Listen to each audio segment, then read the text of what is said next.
Let's see. To whom it may concern. Ever since I was a little boy or girl. Anyway, I think outside the box. Sincerely, sent. Damn, stop being so generic. Let me help you be more authentic. In this video, I will show you how to make the best cover letter from top to bottom using ChatGPT as an assistant. And these are the topics that I'll be covering in this video. So without further ado, let's start with the first one. So which of these two do you think is the best template?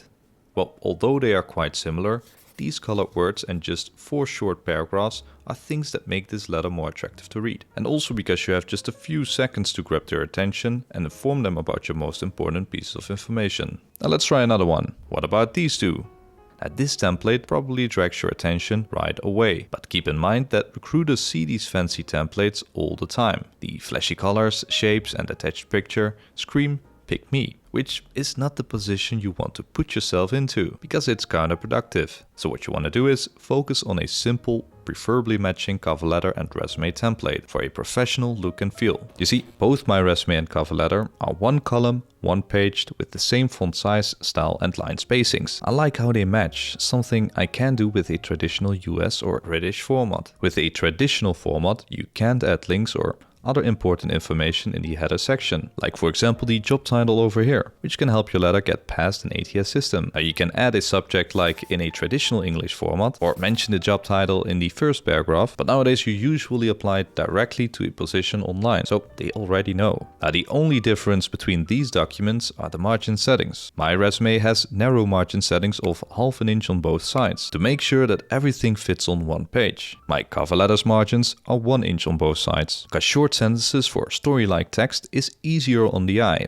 and encourages the recruiter to read it. And the color difference between the body text and address invites the reader to focus on the most important part of this letter. Now let's go down so I can show you what a professional structure looks like, which is different compared to what ChatGPT does. But more on that in just a second. Now you start with a proper salutation. So Dear Mr. Doe or Dear Miss Doe, followed by the first paragraph where you include a hook or attention grabber. Then your motivation in the second paragraph, a unique selling point in the third, call to action in the fourth paragraph, and then you sign off.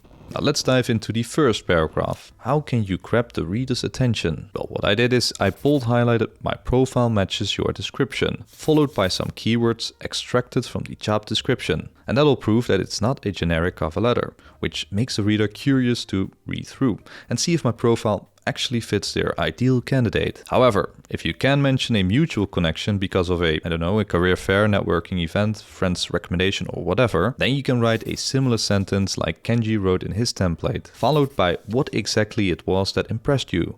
Or write a sentence like, after speaking to name surname about your vacancy, I would like to express my motivation to etc. Now, those applying for internships usually have less tools to grab the reader's attention. I would then focus on effective communication, just like Heinrich from Firm Learning did in his successful cover letter. So what he did, he basically provided information to the what, where and when questions.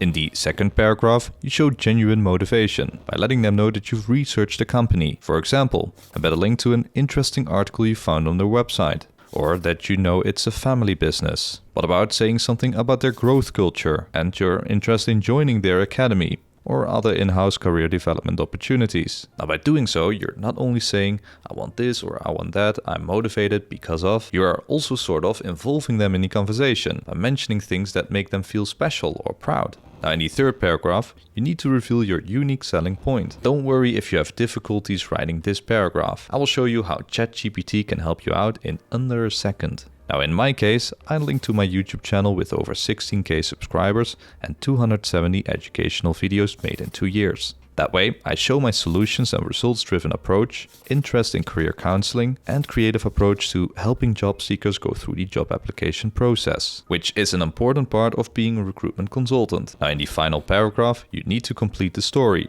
and finish with a call to action. So in my case, I presented my online expertise in the third paragraph, using a measurable metric. And that's what I can offer to them. And in return, I would like to learn more about the practical side of recruitment and then discuss the possibilities in an interview, which is the call to action. So there is a purpose behind my story, which makes this part about my interest in their creative recruitment strategies and my motivation to get access to in-house learning programs via their academy sound more genuine. Now, speaking of making your cover letter sound more genuine, believe it or not, ChatGPT can really help you personalize your letter. This AI system helps you optimize parts based on your resume and the job description. So here's what you need to do. Enter, for example, can you help me write a personalized cover letter for a senior recruiter position at Randstad? Here is the job description.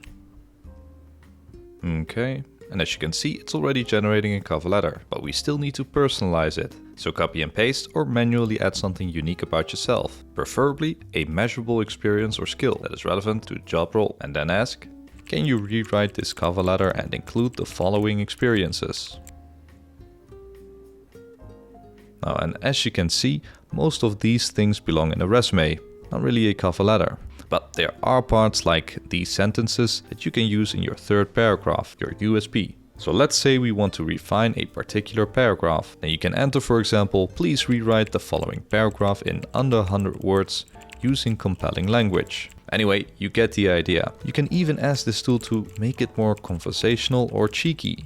So as you can see, ChatGPT is a great assistant. At least if you use it properly. Right off the bat, however, there are some things missing, like a proper format, structure and storyline. Nor does it include names or links to interesting articles that inspired you to write the cover letter in the first place. And the whole idea is that your cover letter should be a supplement to your resume. It's your motivation, your story, written on one page. Short and sweet with easy to understand words. So skip the buzzwords, jargon and overly formal language to sound convincing or smart. I really like this quote from Nobel Prize winning psychologist Daniel Kahneman's book, "People who are considered credible and intelligent replace complex language with simple words. I know it sounds counterintuitive, but smart people have the courage to speak simply." Alright, now before I end this video, I want to debunk the idea that cover letters are not important. It is important, or else the company wouldn't ask for it. There are simply moments when recruiters or hiring managers doubt between two candidates. And in these situations, the cover letter proved to be decisive in the first screening. So good luck writing your cover letter. I hope this video helps you with that. And let me know how your job application is going by leaving a comment down below.